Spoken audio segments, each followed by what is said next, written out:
હેલ્મેટના કાયદાનો વિરોધ શહેર કોંગ્રેસ દ્વારા કરાયો ભારે વિરોધ હેલ્મેટ રસ્તા પર પછાડી નોંધાવવામાં આવ્યો છે વિરોધ શહેર કોંગ્રેસ મહિલા કાર્યકરો પણ જોડાય પોલીસે કોંગ્રેસ કાર્યકરોની અટકાયત કરી હતી તો હેલ્મેટ ફરજિયાત કરવાને લઈને પહેલા ભાજપની અંદરથી પણ ગણગણાટ શરૂ થયો હતો ભાજપના પણ કેટલાક ધારાસભ્યો ખુલીને બહાર આવ્યા હતા કોંગ્રેસના કાર્યકર્તાઓ કોંગ્રેસના નેતાઓ પણ વિરોધ કરી રહ્યા છે હેલ્મેટ પછાડીને વિરોધ કરવામાં આવી રહ્યો છે ત્યારબાદ પોલીસ પહોંચી હતી અને તમામ લોકોની અટકાયત કરાઈ છે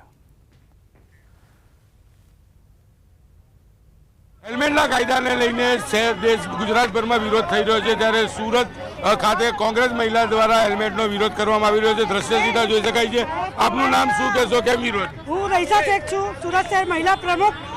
અહીંયા જે અમલીકરણમાં અત્યારે જે કાયદો બહાર પાડવામાં આવ્યું છે સરકાર દ્વારા અમલીકરણમાં નથી આવ્યું છે જ્યાં સુધી લોકોને ન્યાય ના મળશે અને લોકોને છુટકારો આ હેલ્મેટથી નહીં મળશે ત્યાં સુધી અમે કોંગ્રેસ પાર્ટીના લોકો લડીશું અને લડતા રહીશું લોકોના લીધે અને વિરોધ પ્રદર્શન બિલકુલ અન્ય આગેવાન છે કલ્પેશભાઈ સુરતની પ્રજાને ન્યાય ના મળશે ત્યાં સુધી અમારી લડત ચાલુ રહેશે દ્રશ્ય જોઈ શકાય છે સુરતમાં હેલ્મેટના કાયદાને લઈને વિરોધ જોવા મળી રહ્યો છે કારણ કે અત્યાર સુધી સુરતના લોકો હેલ્મેટના કાયદાનું પાલન કરતા હતા પણ જે રીતે